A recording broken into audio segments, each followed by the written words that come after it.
Lucas que escreveu para a cultura grega do seu tempo.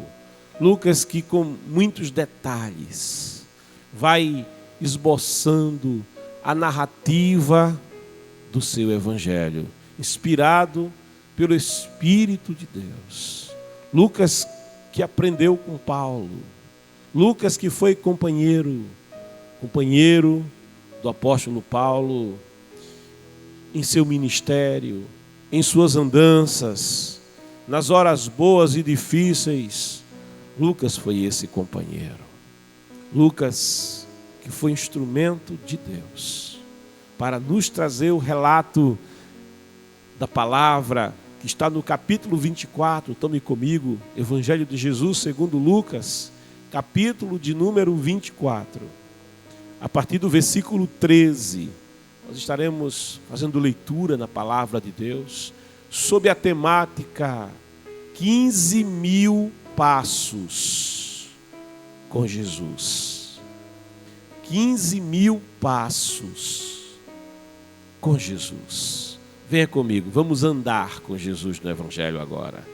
Evangelho de Lucas, capítulo de número 24, a partir do versículo 13, nos diz a narrativa da palavra. E naquele mesmo dia, 2 deles estavam caminhando em direção a um povoado chamado Emaús, que ficava a cerca de 60 estádios de Jerusalém. E iam dialogando sobre todos os fatos recentemente ocorridos. Enquanto trocavam ideias e discutiam, o próprio Jesus se aproximou de ambos e começou a caminhar com eles. Entretanto, os olhos deles foram impedidos de reconhecê-lo. Então ele lhes questionou: o que vos preocupa? E sobre o que ides discutindo durante vossa jornada? E eles pararam entristecidos. No entanto, um deles, chamado Cleopas, replicou-lhe: és o único porventura que, tendo estado em Jerusalém, ignoras os acontecimentos destes últimos dias? Ao que ele lhes indagou quais, e eles começaram a lhe explanar: ora, o que ocorreu a Jesus, o Nazareno, que era varão profeta, poderoso em obras e palavras diante de Deus e de todo o povo, e como os chefes dos sacerdotes e as nossas autoridades o entregaram para ser condenado à pena de morte e o crucificaram. E nós acreditávamos que fosse ele quem havia de trazer a total redenção a Israel. Mas hoje já é o 3º dia desde que tudo isso aconteceu.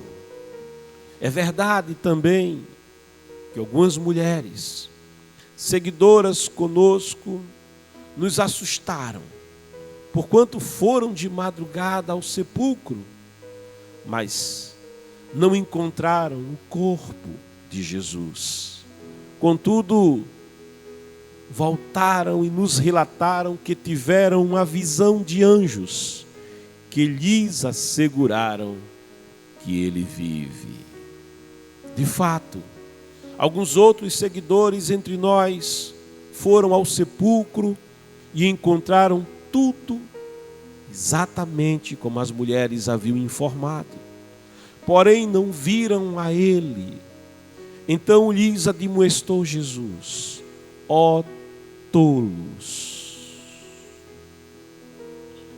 ó tolos de entendimento e lentos de coração para crer em tudo quanto os profetas já declararam a vós.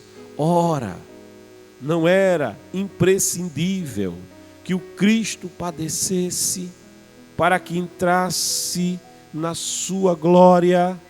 Então, iniciando por Moisés e discorrendo sobre todos os profetas, explanou-lhes o que a seu respeito contava em todas as Escrituras. Ao se aproximarem do povoado para o qual se dirigiam, Jesus fez como quem ia continuar a caminhada, seguindo mais à frente. Porém, eles muito insistiram, rogando-lhe: fica conosco, pois é tarde e o dia já está chegando ao fim. Então ele entrou para ficar com eles. E aconteceu que, quando estavam reclinados ao redor da mesa, tomando ele o pão, deu graças, partiu e o deu a eles. Neste mesmo instante, se lhes abriram os olhos e o reconheceram. Ele, contudo, desapareceu diante dos olhos deles. E questionaram-se entre si: porventura, não nos queimava o coração quando ele, durante a nossa jornada, nos falava, quando nos explicava as Escrituras?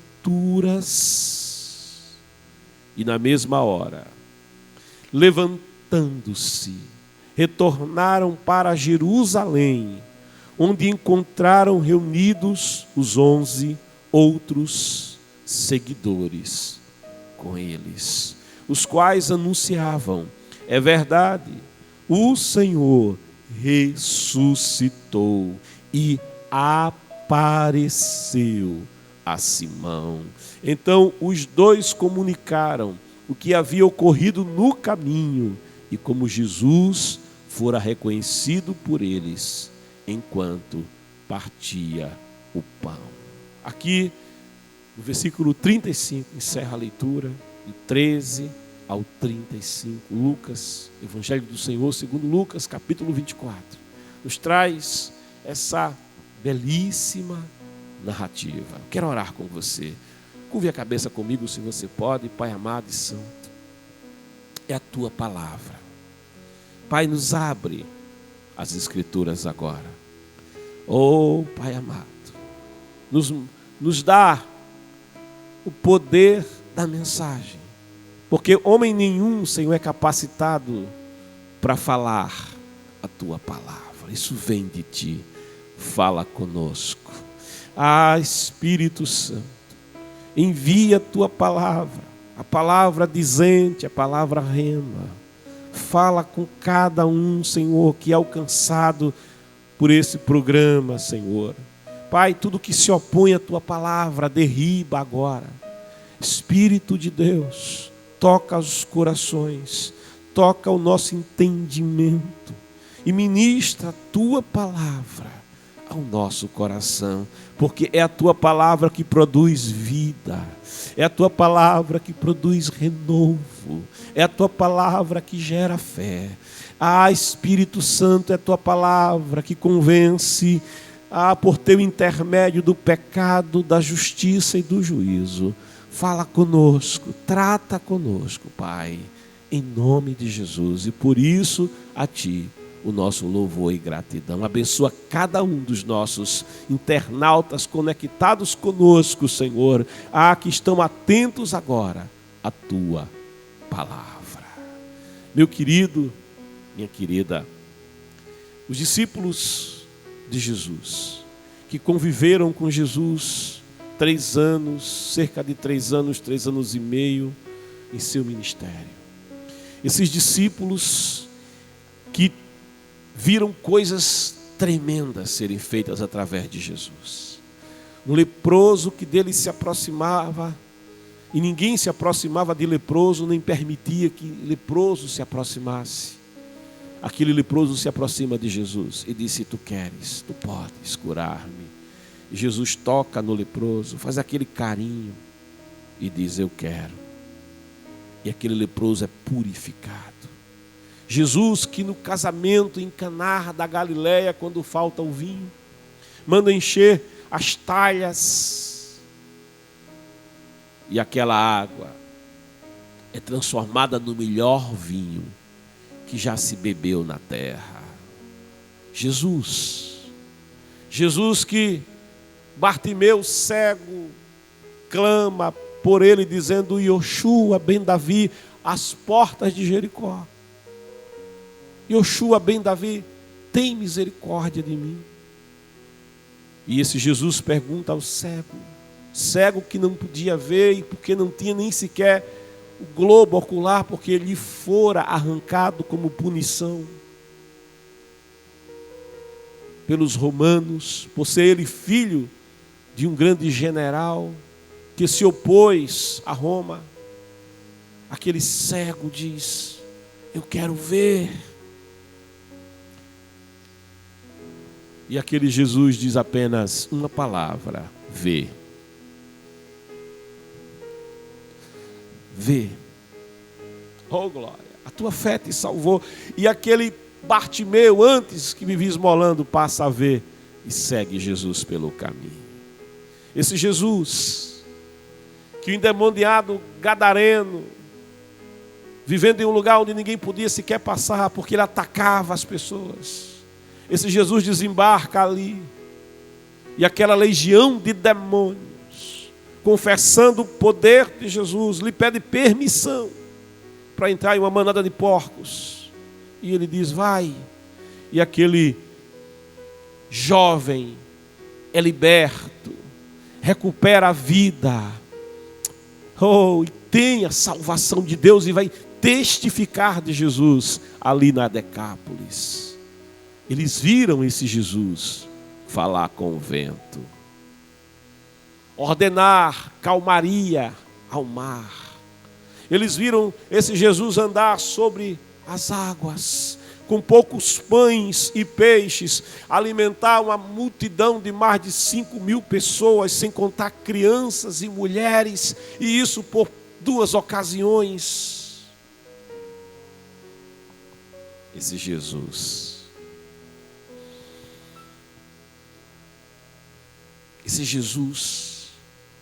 que eles diziam é o Filho de Deus. Esse Jesus que eles reconheciam é o Filho de Deus. Deus está entre nós. Esse Jesus que diz ao paralítico: perdoados são os teus pecados. E isso faz com que os religiosos se incomodem, porque eles dizem: só Deus é que pode perdoar pecados. E esse Jesus que tem o entendimento do que está no coração humano diz: porque vocês murmuram, arrazoam os seus corações. Que é mais fácil dizer ao paralítico: perdoado são os teus pecados, ou dizer ao paralítico: levanta, toma o leito e anda. Para que vocês saibam que o Filho do Homem tem poder, ou seja, é Deus. Que o Filho do Homem é Deus. Ele diz ao paralítico: paralítico, levanta.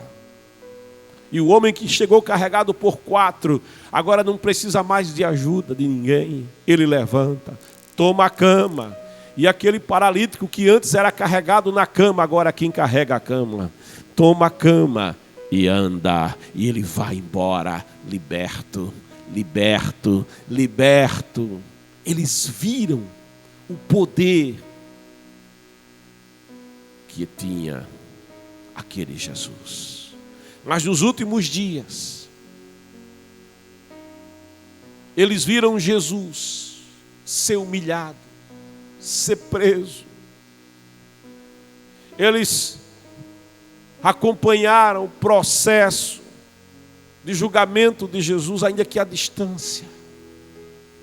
Jesus que foi esbofeteado, Jesus que foi vituperado, Jesus que não abriu a sua boca como cordeiro mudo, não reclamou, não protestou. Eles viram esse Jesus ser crucificado. E eles agora se perguntavam como é possível? Como é que tudo isso aconteceu? Eles estavam com muitas indagações na cabeça. E no terceiro dia, eles estavam desistindo do sonho. No terceiro dia, eles estavam desistindo da chamada. Eles estavam desistindo de estar em Jerusalém, a cidade da paz. E eles tomavam agora a descida de Jerusalém para Emaús. 60 estádios, o que dá uma conta, porque um estádio dá 180 metros, e a gente faz um cálculo de 11 quilômetros. Eles começam a percorrer uma distância de 11 quilômetros, fugindo, saindo de Jerusalém, se afastando de Jerusalém, aquele lugar que lhes trazia agora lembranças dolorosas, aquele lugar para eles que não era mais o lugar da adoração ao Deus Todo-Poderoso, aonde estava o templo de adoração ao Senhor, a cidade de Davi, a cidade da paz, mas para eles agora a cidade do luto, a cidade da vergonha, a cidade da dor, a cidade da depressão, a cidade onde o sonho acabou. E eles tomam a direção de Emaús, 11 quilômetros. Eu costumo andar 11 quilômetros nas minhas caminhadas.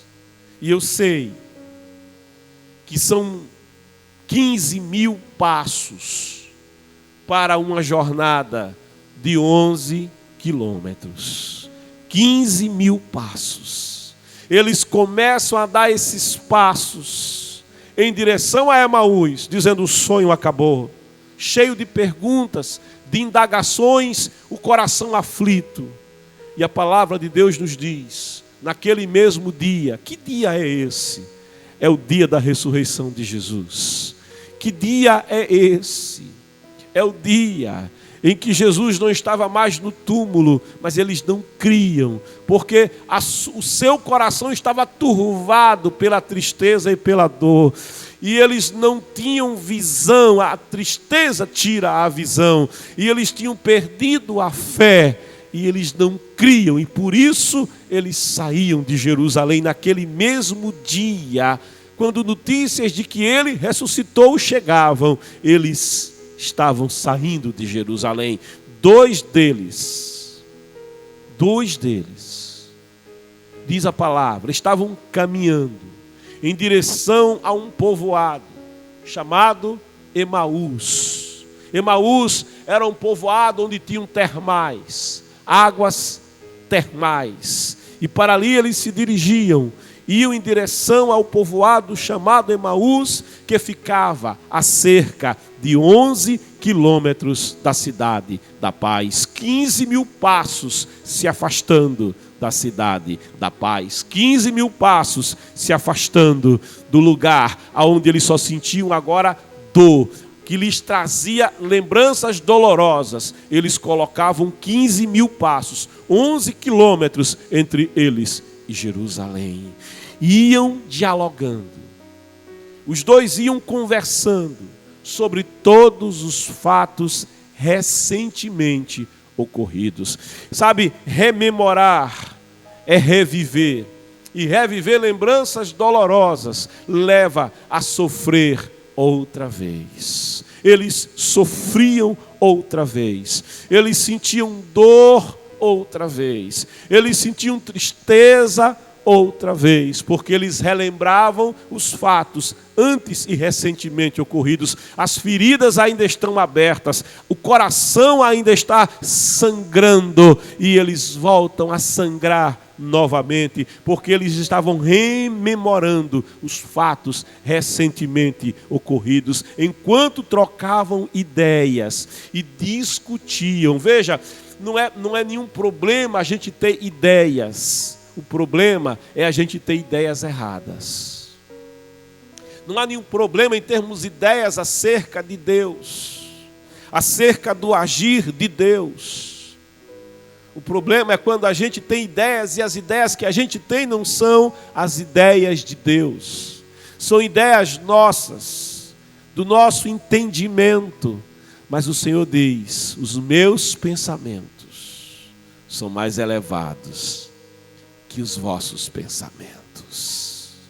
A gente alcança até a linha do horizonte, mas o olhar de Deus alcança o passado, o presente, o futuro. Ele alcança o horizonte e ele alcança toda a terra. Ele alcança toda a terra, ele abarca todo o universo. Ele é maior que o universo. A visão de Deus alcança a eternidade. Ter ideias sobre Deus, sobre o agir de Deus não é problema. O problema é quando as ideias são nossas e não de Deus. O problema é quando as ideias são humanas. O problema é quando as ideias são erradas, são equivocadas.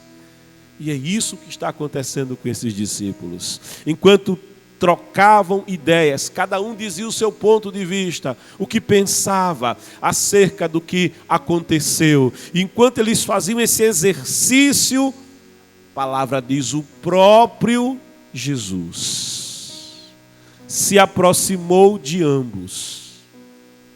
O próprio Jesus. Sabe, Jesus, ele não manda arcanjo. Sabe, Jesus, ele não manda querubim. Ele não manda serafim, aqueles que ardem em fogo. Não. Sabe, Jesus, ele mesmo vai.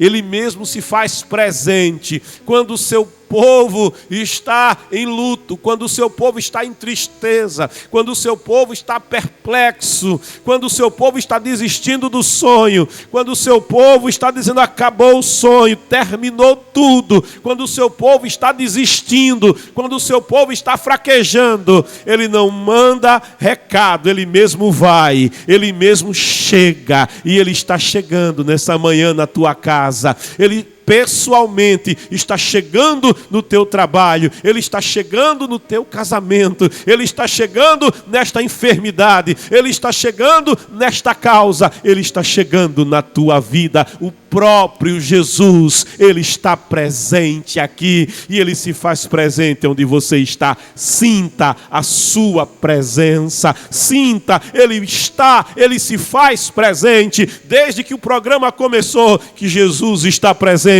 Quando Kennedy chegou aqui, chegou primeiro do que eu, Jesus já estava esperando. Quando você ligou a sua TV, quando você pegou o seu smartphone, Jesus já estava presente. Ele está presente. Sinta a sua presença. Oh, glória a Deus. O próprio Jesus se apresenta e se aproximou. Porque Jesus assim, ele se aproxima, sabe? Ele não fica à distância olhando a gente sofrer. Ele não fica à distância olhando a gente desistir. Ele não fica à distância olhando a nossa queda. Mas o próprio Jesus se aproxima, bem de perto. Ele não é como o sacerdote que viu o salteador atacou aquele que descia de Jerusalém para Jericó. Estava meio morto, mas o sacerdote passa a distância. O levita passa, religioso, passa a distância. Mas o bom samaritano, ele não passa a distância, ele para. Ele se aproxima e ele trata. Jesus é esse bom samaritano. Ele se aproxima, ele para e ele está tratando com você. Aleluia, ele está tratando com a tua vida agora. Ele se aproxima e ele começa a caminhar com eles. 15.000 passos até Emaús. Sabe, Emaús não é apenas a cidade que tem termais, mas Emaús também é uma tradução de águas que saram, águas que curam. Nessa manhã, o Senhor Jesus, Ele também aparece no teu caminho. Ele também aparece na tua desistência. Ele também aparece na tua depressão, na tua dor. Ele também aparece na tua vida. Ele aparece no meio do teu problema. Ele aparece em meio ao teu desespero. Quando você olha e diz: a causa está perdida, o sonho acabou. Esse Jesus também aparece e Ele caminha com você, próximo de você. Você está indo para Emaús, mas Jesus está andando com você, indo em direção às águas que curam. Ele está te levando na direção das águas que saram. Você está deixando Jerusalém, a cidade da paz. Você está desistindo do projeto, mas Jesus vai com você até as águas que curam, porque Jesus tem um propósito aqui nessa manhã: restaurar, reavivar, renovar, reavivar a tua fé nessa manhã. Ele trata com você, Brasil. Jesus caminha com eles, passo a passo, 15 mil passos caminhando com Jesus. Entretanto, os olhos deles foram impedidos de reconhecê-lo. Faltava neles agora visão. A tristeza enturva a visão. A tristeza impede que você veja com clareza. A tristeza, a dor impede que você tenha perspectivas. A visão deles está impedida de perceber quem é que está andando com eles. A tristeza impede que eles notem quem é que se aproxima deles. A tristeza impede que eles percebam que há alguém mais ali. Perceba nessa manhã que há alguém perto de você.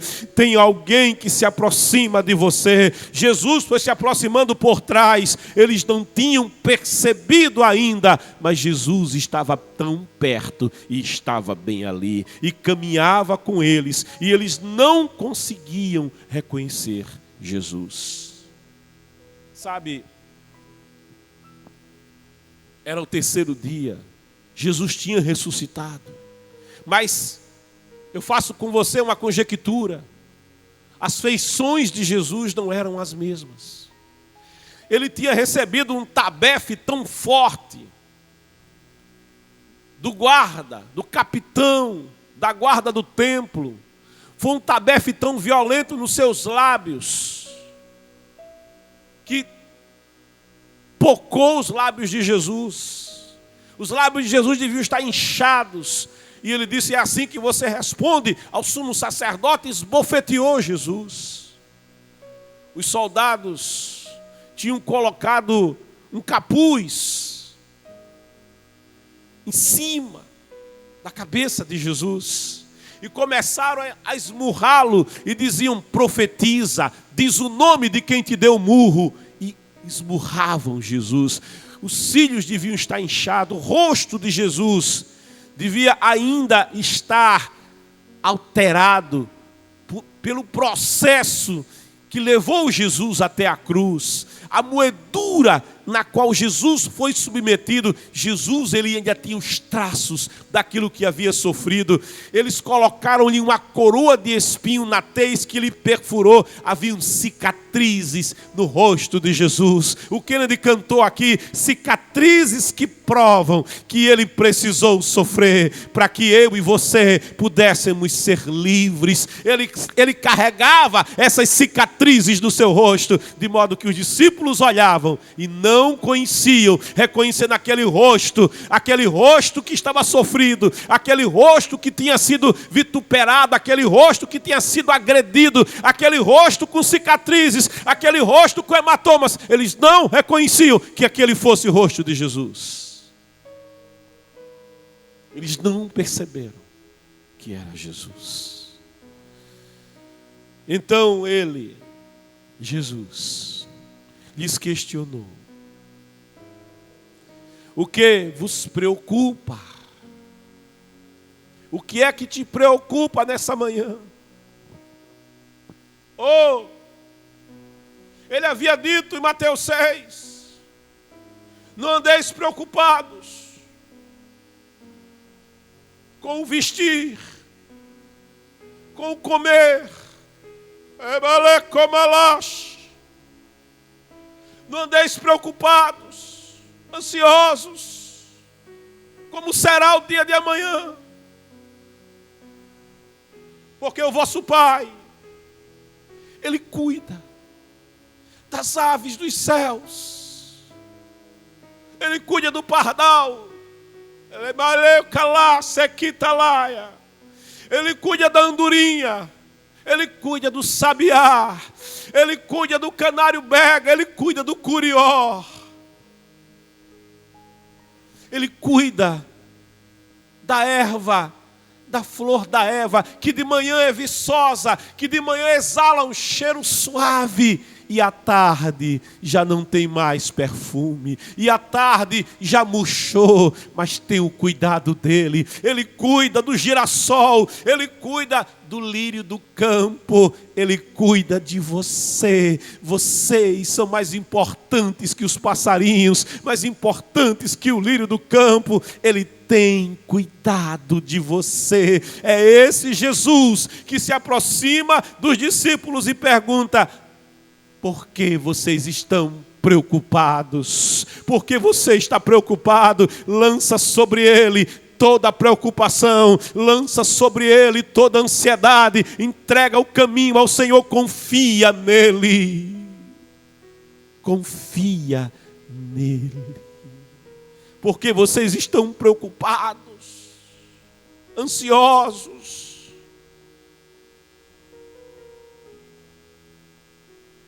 O que vos preocupa?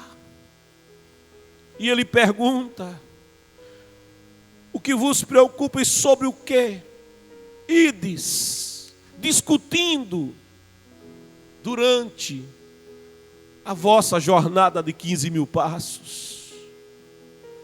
Sabe, os discípulos tinham contado, cada um para si, discutido os problemas, discutido o motivo da derrota. Eles iam discutindo o que tinha acontecido recentemente. Eles estavam preocupados, eles estavam perplexos, eles faziam teorias. Eles contavam um para o outro.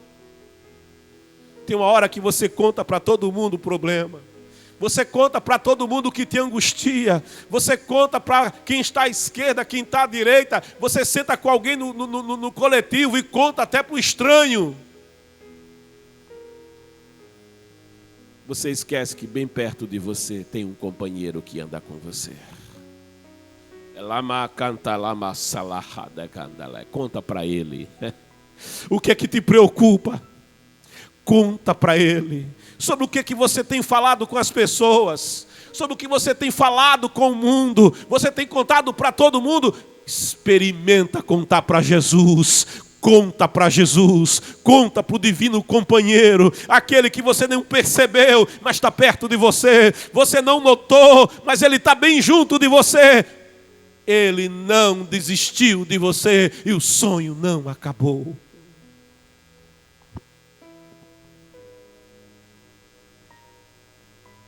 No entanto, a palavra vai dizendo: e eles pararam. Quando Jesus falou, eles pararam. Mas sabe como é que eles pararam? Entristecidos. Eles ouviram a voz. Escuta a voz do Senhor falar contigo pela sua palavra. Jesus vinha por trás, eles ouviram a voz de Jesus e eles pararam. Mas sabe como é que eles pararam? Entristecidos. A tristeza que estava sobre eles. Sabe, tem um momento em que a tristeza ela evolui. Tem um momento em que a tristeza ela arruma uma companheira. Sabe quem é a companheira que a tristeza arruma? É uma companheira chamada depressão. Enquanto que a tristeza tira a visão, enquanto que a tristeza faz desistir, enquanto que a tristeza te tira de Jerusalém, da casa da paz, tira a tua paz e te leva para distante do problema, para distante da dor. Você quer colocar muitos passos, 15 mil passos entre você e a dor, entre você e o problema, e sai se afastando e não enfrenta o problema, mas se afasta do problema. A depressão faz outra coisa. A depressão ela se junta com a tristeza e ela te faz parar. Tira a vontade de viver, tira a vontade de sonhar. Oh, que dá lá, somina rocha. Já não há mais planos. Já não há mais vontade de estudar, já não tem vontade de trabalhar, não tem vontade de cursar, não tem vontade de reciclar, não tem vontade de criar, não tem vontade de produzir, não tem vontade de sair de casa, não tem vontade de levantar da cama de manhã, porque a depressão se junta com a tristeza e ela faz parar. Eles pararam pela depressão. Eles pararam pela tristeza. Mas eles não sabiam. Alguém estava caminhando com eles. Tem alguém que está caminhando com você nessa manhã. Tem alguém que fala com você, escuta a sua voz. O que é que te preocupa? Sobre o que vocês estão falando? Sobre o que vocês estão discutindo? E diz a palavra: no entanto, um deles, chamado Cleopas, replicou-lhe: és o único, porventura, que tendo estado em Jerusalém, ignoras os acontecimentos desses últimos dias. Sabe, eram 2 discípulos, e a Bíblia não diz o nome do outro, e a gente só pode conjecturar quem era o outro, mas um deles era Cleopas. E quem era Cleopas?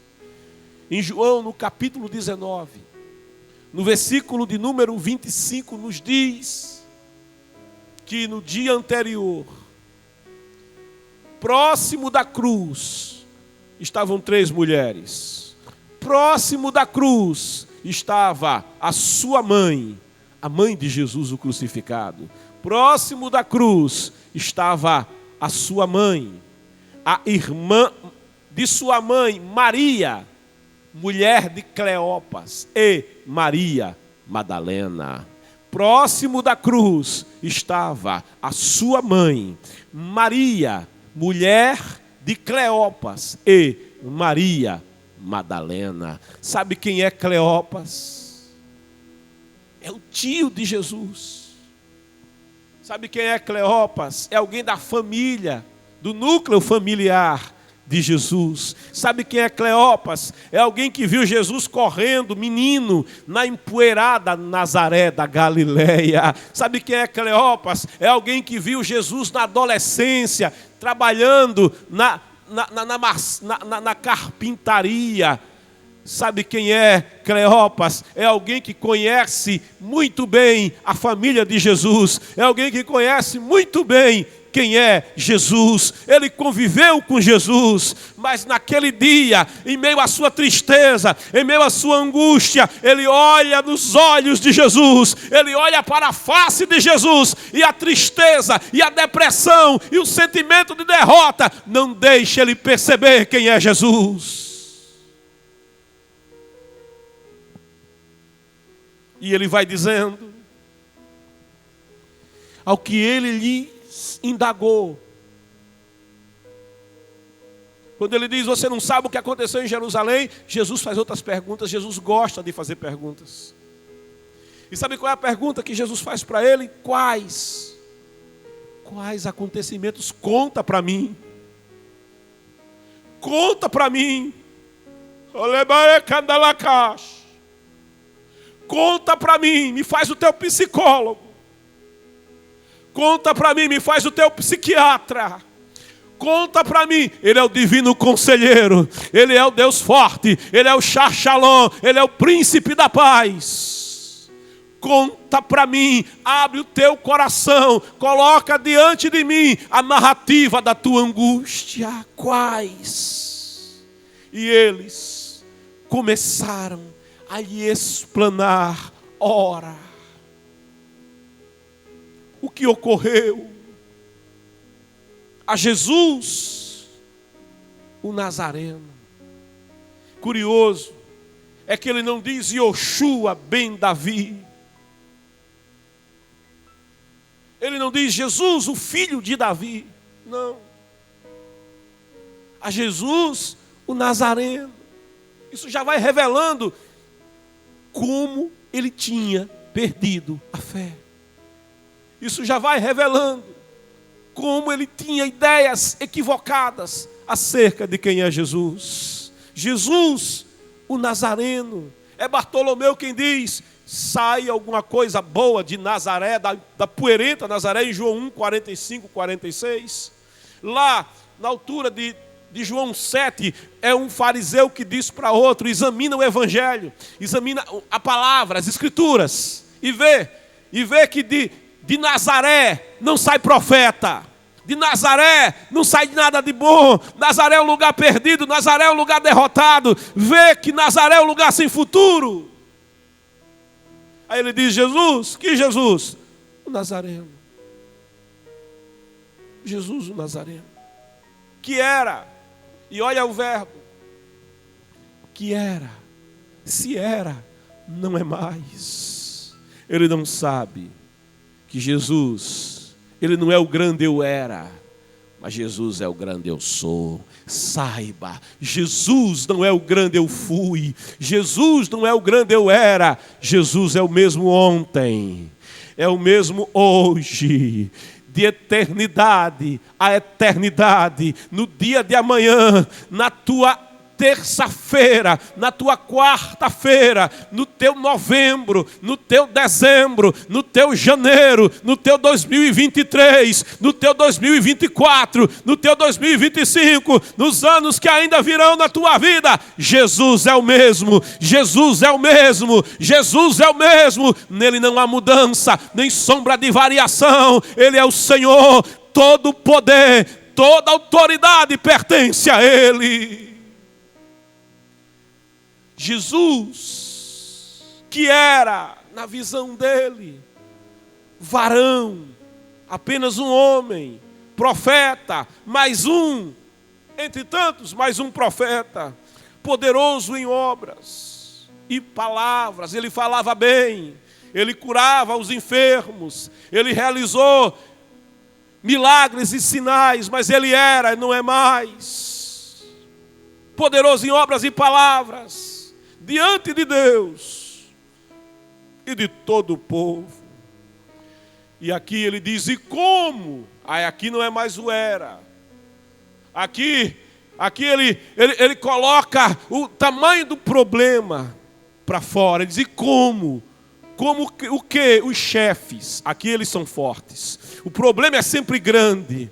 O problema é sempre imenso. Como os chefes dos sacerdotes e as nossas autoridades, ou seja, o nosso governo, os poderosos da terra, como as nossas autoridades o entregaram para ser condenado à pena de morte. Julgaram Jesus e condenaram Jesus. Não tinha recurso para Jesus. O condenaram à pena de morte e o crucificaram. Veja, é uma morte de maldição, é uma morte de vergonha. Eles não podiam aceitar que o Filho de Deus agora fosse maldito na cruz, que o Filho de Deus estivesse nu, pendurado na cruz. Eles não podiam aceitar que o Filho de Deus recebesse um tabefe de um simples soldado, que o Filho de Deus fosse humilhado, que o Filho de Deus recebesse murros e chacotagem e dissessem: diz quem é que te esbofeteou. Eles não aceitavam que o soldado romano, ele pegasse o azorrar romano e chicoteasse Jesus e arrancasse nacos de carne das costas do trapézio de Jesus, lhe expusesse as costelas, rasgasse os glúteos de Jesus, rasgasse a musculatura e o sangue dele vertesse lá no pátio do castigo romano. Eles não aceitavam que aquele Jesus que eles criam, que aquele Jesus em quem eles acreditaram, tivesse carregado o madeiro, tivesse caído, que o cravo tivesse prendido ele à cruz e que no meio de dois criminosos ele tivesse sido crucificado. Eles não tinham como aceitar uma coisa dessas. E é por isso que eles vão dizer: e nós acreditávamos. Eu te pergunto, você ainda acredita? Porque eles não acreditam. E nós acreditávamos. Eles perderam a fé. Você ainda tem fé, Brasil?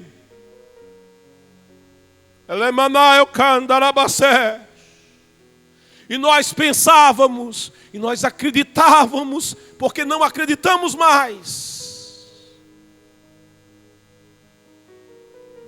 Nós perdemos a fé. Nós achávamos, nós acreditávamos. Sem fé é impossível. Sabe Jó?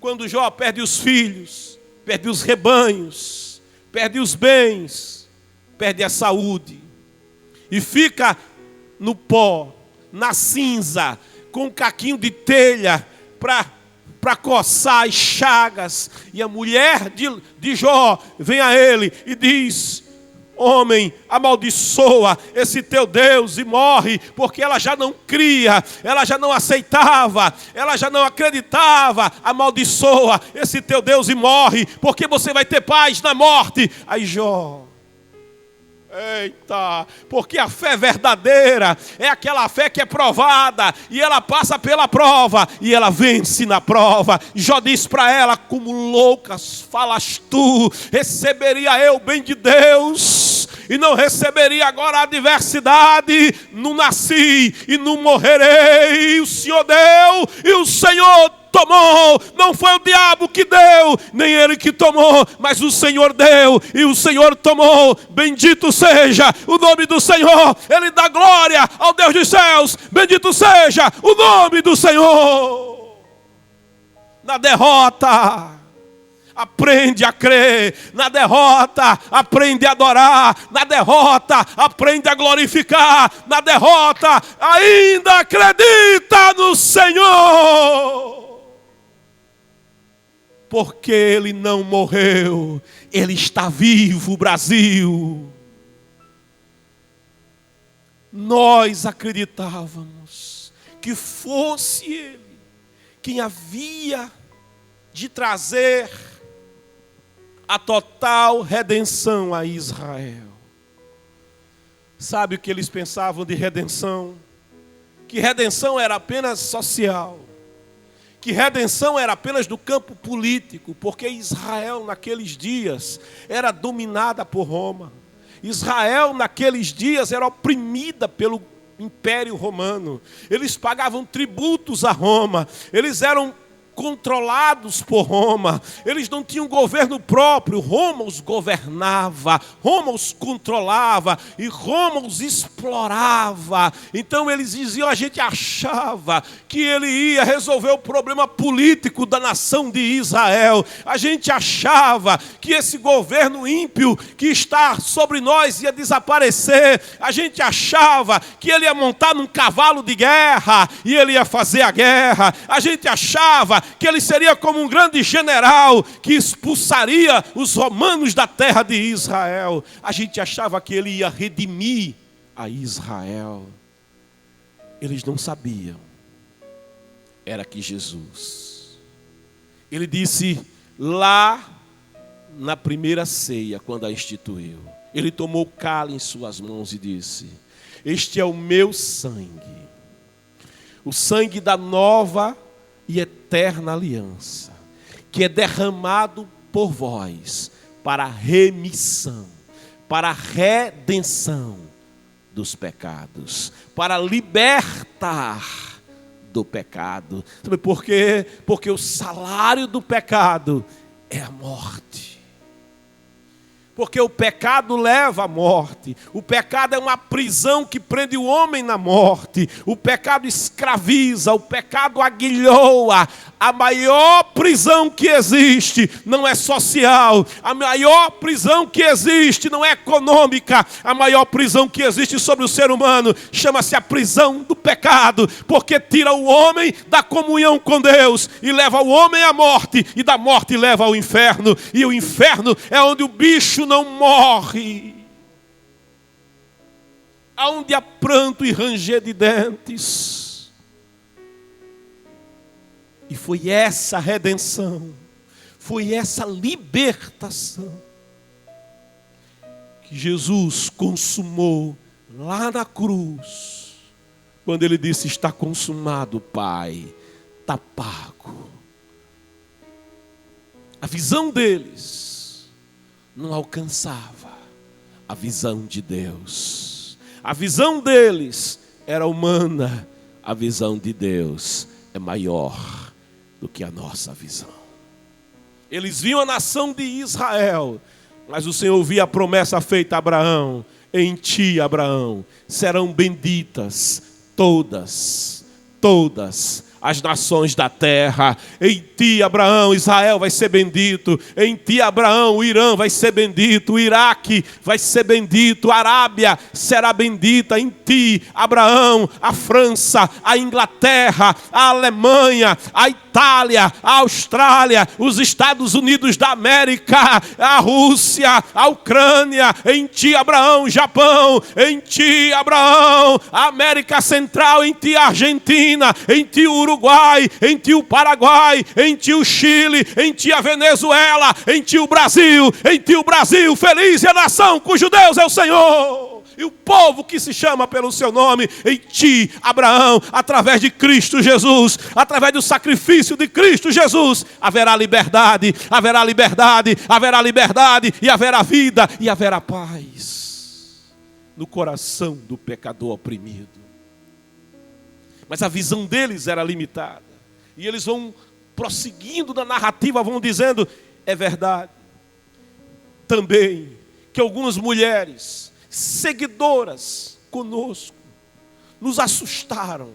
É incrível que quando eles estão na depressão, quando chega a notícia boa, eles ficam assustados. Eles não ficam alegres. Tudo que eles ficam é assustados. Elas nos assustaram, porquanto foram de madrugada ao sepulcro, mas não encontraram o corpo de Jesus. Contudo, voltaram e nos relataram que tiveram uma visão, que tiveram uma visão de anjos, que lhes asseguraram que ele vive. Ele vive. Ele vive. Ele não está morto, mas ele vive. Elas nos asseguraram que ele vive. E eles vão prosseguindo a narrativa dizendo: de fato, alguns outros seguidores entre nós foram ao sepulcro e encontraram tudo exatamente como as mulheres haviam informado, porém não viram a ele. Sabe, essas mulheres, enquanto os discípulos estavam no cenáculo, dizendo: o sonho acabou. Enquanto os discípulos estavam no cenáculo, vivendo a derrota, Pedro amargurado porque tinha traído o Senhor. Enquanto esses discípulos estavam no cenáculo com medo de serem presos. Enquanto esses discípulos estavam no cenáculo com medo de passarem, nem que fosse 5% do que Jesus passou, eles estavam com medo, eles estavam temendo os doutores da lei, temendo os sacerdotes, temendo Pôncio Pilatos, temendo o povo. Eles estavam acuados e escondidos e com medo. Essas mulheres, porque quando eles dizem mulheres, eles estão dizendo não são dignas de confiança. Relato de mulher naquele tempo não valia de nada. O que a mulher dizia não valia, é preciso que um homem confirmasse. E é por isso que quando eles dizem as mulheres foram lá no túmulo dele, eles dizem os discípulos também foram. Mas de que adianta? Porque eles foram, viram do jeito que elas falaram, mas não viram a ele. Sabe por que essas mulheres tiveram uma experiência diferente?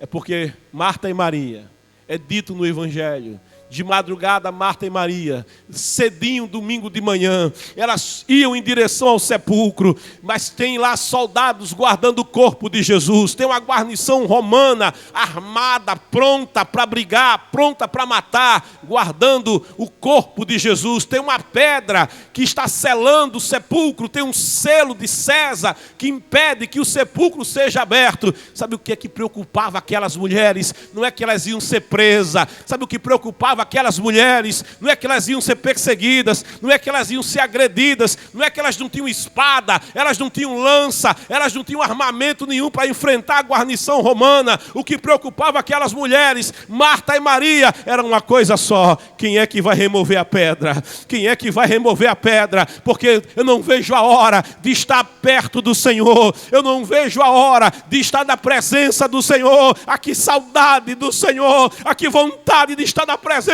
do Senhor, ah, que desejo, ah, que vontade de me aproximar de novo do Senhor. Esse era o desejo delas. Elas estavam preocupadas com o soldado, com a guarnição, com o que pudesse acontecer. Quem estava preocupado com isso eram os discípulos. E quando eles vão lá, a experiência deles é diferente. Eles não viram nada. Eles não viram nada. Ainda que os fatos fossem fatos que deviam ter chamado a sua atenção. Uma guarnição romana não abandona o posto. Uma guarnição romana não permite que o selo de César seja removido. Uma guarnição romana não permite que o corpo que está lá dentro saia. E um corpo que está lá dentro inerte, imóvel, não poderia sair. Algo aconteceu, mas eles estavam tão turvados pela derrota, tão turvados pela tristeza, que nem isso eles conseguiam perceber. Que nem isso eles conseguiam raciocinar. E, diante desses fatos, Jesus então lhes admoestou. E diz para eles assim, ó, bem duro: tolos. Sabe o que é um tolo? É uma pessoa que não entende nada. Tolos de entendimento. Vocês têm um entendimento que não conseguem compreender nem raciocinar. E ele diz: e lentos de coração para crer. Sabe, o coração deles só era rápido para se entristecer. O coração deles só era rápido para se entenebrecer. O coração deles era rápido para ficar na depressão. Mas o coração deles não era rápido para se encher de fé. Receba fé nessa manhã diante da tristeza. Receba fé nessa manhã diante da derrota. Receba fé nessa manhã diante dos problemas. Receba fé nessa manhã diante das notícias negativas. Receba fé nessa manhã, renovo de Deus, renovo na tua fé. Receba a perspectiva da parte do Senhor, a visão do Espírito, não a visão da terra, mas a visão de Deus.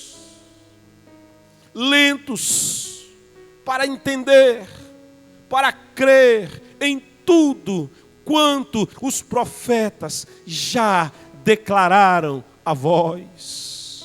Ora, aí Jesus começa aqui a falar. Depois que Jesus escuta, ele começa agora a falar. Ora, não era imprescindível, não era necessário que o Cristo padecesse para que entrasse na sua glória. Era como se ele dissesse: você não leu o que está no profeta Isaías capítulo 53? Que olhando para ele, não tinha parecer nem formosura, nenhuma beleza tínhamos para que o adorássemos, para que o desejássemos.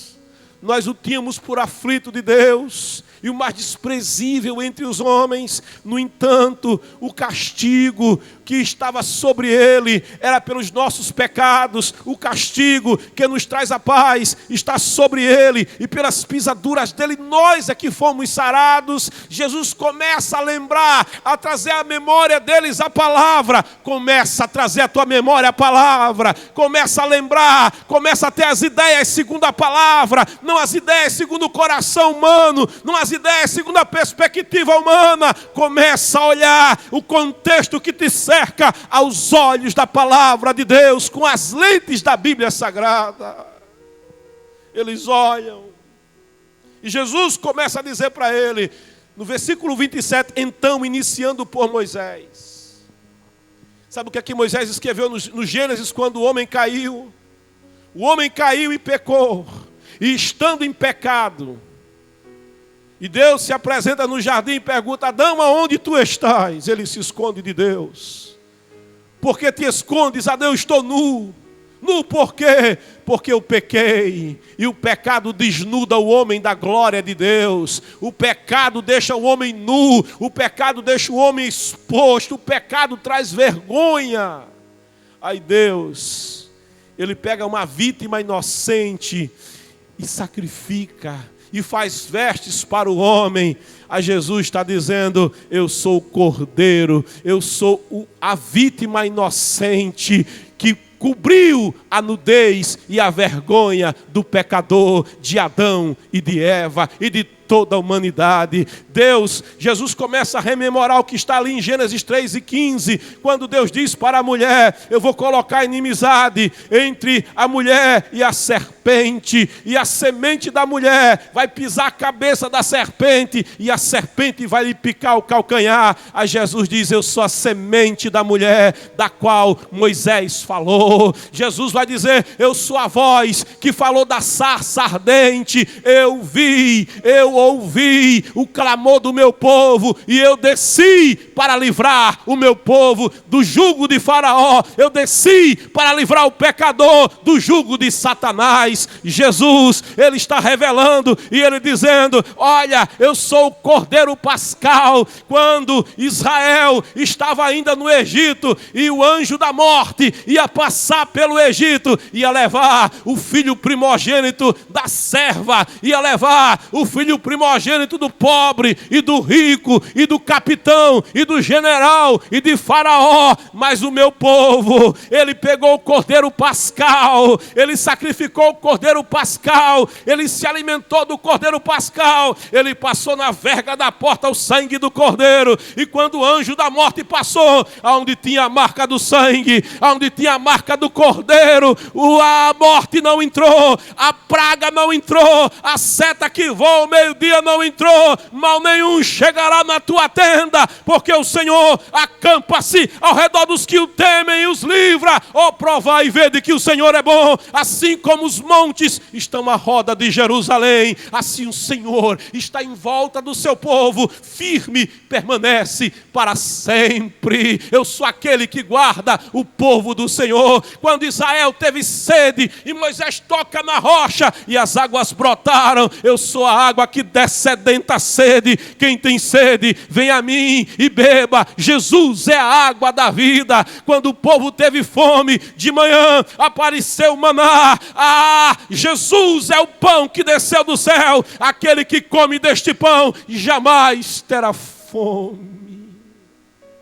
A começar de Moisés, eu sou o Cordeiro provido para Abraão. Quando Abraão vai sacrificar Isaque, Isaque pergunta: papai, está aqui o lenho, está aqui o cutelo, estou eu e o Senhor, as pedras estão lá no monte, mas onde está o cordeiro? E Abraão diz: Yahvé Jireh, o Senhor proverá para si cordeiro. Eu sou a provisão de Deus, eu sou a Cordeiro de Deus que tira o pecado do mundo. Eu sou o cordeiro substituto para que Isaque não morra, para que o pecador não morra. Eu sou o cordeiro que tomou o lugar de Isaque no sacrifício ao Deus Todo-Poderoso, porque o pecador não pode oferecer sacrifício pela própria redenção, pela própria vida, porque o pecador tem mancha,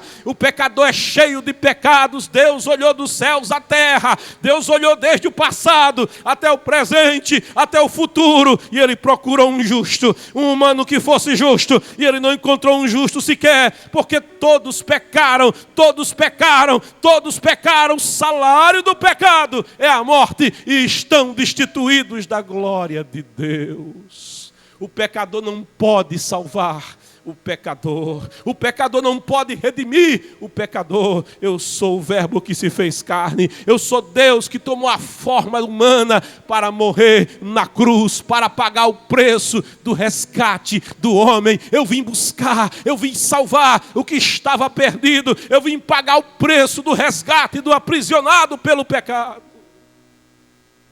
Eu sou o perdão de Deus, a graça, o favor imerecido, o cordeiro morto antes da fundação do mundo. Sabe, perdão tem preço. Perdão é graça, mas não é de graça. Se você for perdoar alguém que te causou um prejuízo, se você aceitar o prejuízo que alguém te trouxe, e é por isso que as pessoas têm dificuldade de perdoar, porque perdão envolve assumir o prejuízo que outro causou. Perdão envolve assumir esse prejuízo e o dano provocado. Quando Deus perdoa o pecador, não porque o pecador mereça, não porque o pecador seja digno, mas em graça, Deus aceita não só perdoar, mas o próprio Deus assume o prejuízo do pecador. O salário do pecado é a morte.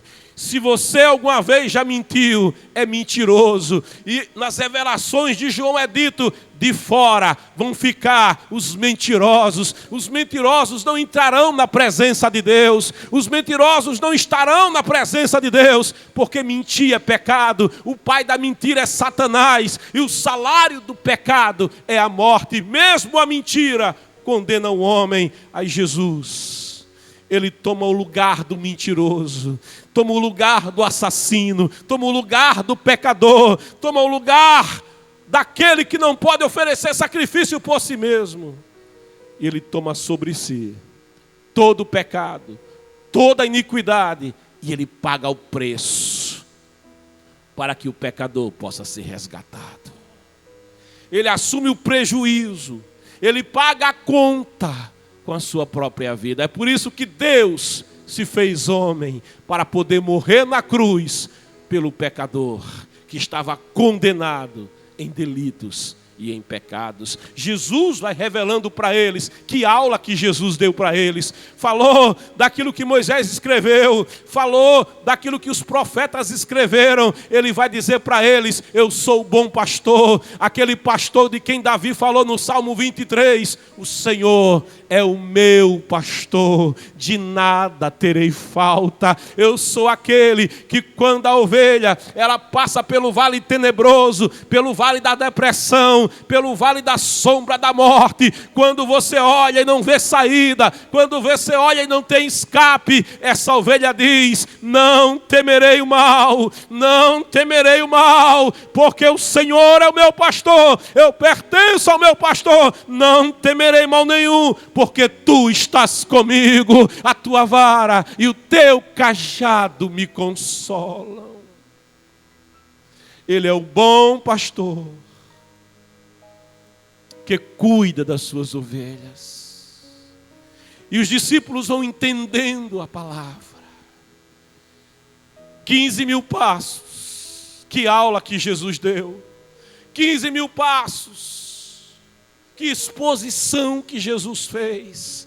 naquele percurso em direção às águas que saram, e cada vez que eles ouviam a palavra, a fé ia sendo renovada, cada vez que eles ouviam a palavra, o entendimento ia chegando até eles, e eles iam sendo renovados, as feridas iam sendo curadas, e eles iam sendo transformados, porque as águas que curam, as águas que saram não estavam em Emaús, as águas que saram estavam fluindo de Jesus e passando pelo coração deles. Ao se aproximarem do povoado para o qual se dirigiam, diz o versículo 28, Jesus fez como quem ia continuar a caminhada, seguindo mais à frente. Sabe, chegou a Emaús, a Jesus faz isso, vai se separando deles, vai deixando eles. Porém eles muito insistiram, rogando-lhe, fica conosco. Oh glória, não vai embora. O Senhor caminhou com a gente 11 quilômetros. O Senhor falou da palavra para nós por 15 mil passos. Vai embora não. Oh aleluia, a tua companhia nos renova. A tua companhia curou a nossa alma. A tua companhia mudou a nossa perspectiva. A tua companhia nos tira da depressão. A tua companhia transformou a tristeza em alegria. A tua companhia nos renovou. Eles dizem, não vai embora não, Senhor. Fica. Fica, pois é tarde. E o dia já está chegando ao fim. Então ele entrou para ficar com eles. Sabe, Jesus ia embora. Você está bem perto de Jesus. A presença do Senhor está aí com você. Mas sabe, o programa vai terminar daqui a 10 minutos. Daqui 10 minutos acaba louvor e palavra. Mas Jesus pode continuar com você. Se você disser para Ele, Senhor, não vai embora. Fica. Fica, tem um hino que diz, entra na minha casa, entra na minha vida, mexe com minha estrutura, sara todas as feridas, me ensina a ter santidade, quero amar somente a Ti, porque o Senhor é o meu bem maior, faz um milagre em mim. Jesus está aí perto de você. Mas Ele pode ficar se você convidá-lo. Ele não vai ficar se você não convidar. Ele diz ali em Apocalipse 3:20, estou à porta e bato. Se alguém ouvir a minha voz, se você der ouvidos à palavra e tomar uma decisão, abrir a porta e disser, Senhor, vai embora não. Oh, aleluia. Fora da tua presença só tem tristeza. Fora da tua presença as nossas ideias ficam turvadas. Fora da tua presença a depressão nos assola. Fora da tua presença o perigo da morte, o mundo tenebroso quer nos devorar, quer nos destruir. Fica, Senhor, na casa, porque a casa que tem a tua presença, pode vir contra ela os mares, pode se levantar contra ela o vento, mas ela está firmada na rocha. Essa casa não cai, essa casa permanece. A vida que está escondida em ti, Senhor, pode ser assolada, pode vir contra ela a doença, pode vir contra ela os problemas, mas ela está escondida em ti. O espanto noturno pode vir, a seta que voa ao meio-dia pode vir, a praga pode vir, 10 mil vai cair de um lado, 1000 vai cair do outro, mas mal nenhum chegará àquele que está na tua companhia, aquele que se esconde em ti. Eles dizem, fica, Senhor. Fica, vai embora não. A gente não sabe quem o Senhor é. Você pode não saber quem é que fala com você. Há uma voz que fala no teu coração. Você pode não saber quem é essa voz. Há uma voz que insta com a tua alma. Você pode não entender o que está acontecendo com você neste momento. Você pode não compreender tudo o que você escuta nesse momento. Mas convida a entrar, diga, entra, Senhor. E é o que eles fazem. Eles muito insistiram, rogando-lhe, fica conosco. Então ele entrou para ficar com eles. Jesus quer entrar para ficar contigo. E quando Jesus entrou, oh glória, na hora da ceia, Na hora de comer, eles estavam famintos. Jesus toma o pão. Aquele gesto que eles viram Jesus fazer tantas vezes. Ele toma o pão. Jesus não comia sem agradecer ao Pai. Ele toma o pão, eleva para os céus e diz: Pai, eu te dou graças.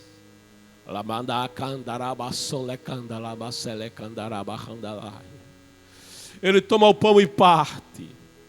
E nessa hora, as escamas dos olhos espirituais caem.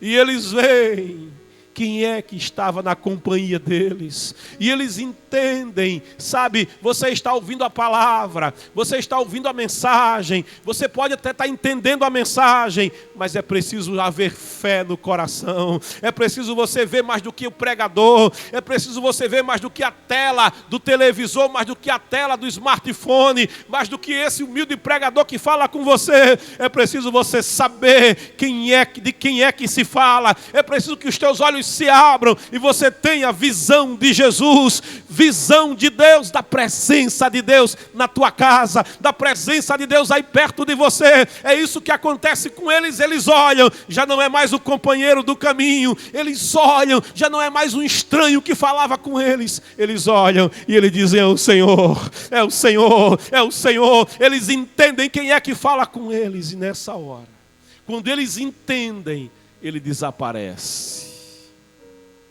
Oh, aleluia! Porque quando tem fé, não é mais preciso ver com olhos carnais. Quando há fé, não é mais necessário. Aleluia! Oh, glória! Quando há fé, o coração entende tudo.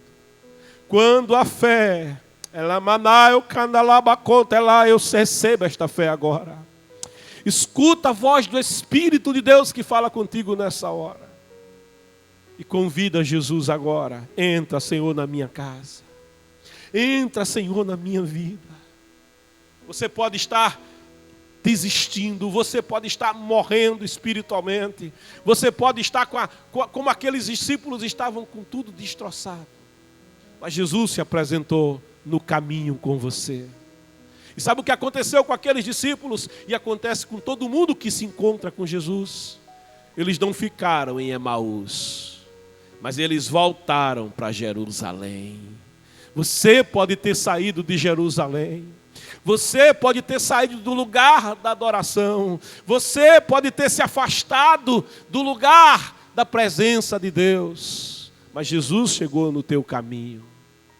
Volta para Jesus. Torna para o caminho. Torna para a comunhão. Vem viver os sonhos de Deus outra vez. Faz como fizeram aqueles discípulos. Senhor, não vá embora. Aleluia. Fica. O programa vai acabar. Mas se você convidar Jesus, Jesus vai continuar com você.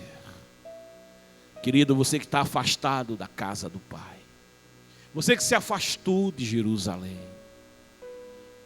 toma essa decisão. Faz esse convite ao Senhor e diga: fica, Senhor. Fica, Senhor. Vem para Jesus agora. Dá o sinal de que você quer que Jesus continue na tua vida. Que Jesus continue no teu coração. Que Jesus continue na tua casa. Escreva: eu quero Jesus. Escreve: eu quero que Jesus fique comigo. Eu quero continuar com Jesus. Venha Cristo. Oh, glória a Deus. Porque Ele está aqui, no caminho da tua Emaús, para te levar de volta ao caminho que leva ao Pai. Eu sou o caminho. Jesus é o caminho. Eu sou a verdade. Jesus é a verdade. Eu sou a vida. Ninguém vem ao Pai senão por mim. Eu só tenho 1 minuto. Aproveita agora. Escreve, dá o sinal. Se com a tua boca confessares que Jesus é o Senhor, verdadeiramente serás salvo. Aleluia. verdade, faz como o homem da cruz. Senhor, lembra de mim. Ele não queria mais deixar a presença de Jesus. E Jesus lhe assegurou: hoje estarás comigo no paraíso. Venha a Cristo. Que o Senhor te abençoe. Eu quero orar por você agora. Meu Deus e Pai, eu te louvo nessa manhã pela tua companhia. Nesses 15.000 passos andando contigo. Espírito Santo, que convence do pecado, da justiça, do juízo. Espírito Santo que revela a palavra ao entendimento e ao coração. Convence nesta hora. Trata corações machucados. Trata corações entristecidos. Ah, Senhor, pessoas que perderam a perspectiva. Pessoas que estão desistindo da caminhada, Senhor. A tristeza lhes turvou a vontade e desistiram, Senhor. E tomaram a direção para se afastar de Jerusalém, para sair do lugar da adoração. Ah, Senhor, se afastam da promessa, porque o Senhor disse: ficai em Jerusalém, para que do alto sejais revestidos de poder. Eles estão se afastando da tua promessa. Pai amado, Espírito de Deus, restaura. Espírito de Deus, dá nova perspectiva. Espírito Santo, cura as feridas da alma, cura as feridas do coração. E levanta, Pai, os caídos agora. Levanta, Senhor, o depressivo agora, o que sofre, o que está no calabouço, o que parou, como aqueles discípulos pararam. Pai amado, mas a tua presença nos faz caminhar. A tua presença nos faz ir às águas que curam. Eu te peço, cura nessa hora o enfermo. Cura nessa hora, Pai amado, esse que sofre. Ah, Senhor, o decreto médico pode ser não uma solução para você. O decreto médico pode ser daqui a 6 meses você está morto. Mas eu oro a ti. Oh, aleluia, faz fluir agora as águas que curam, as águas que saram, as águas que aquecem, as águas que revitalizam e faz viver, em nome de Jesus. Pai amado,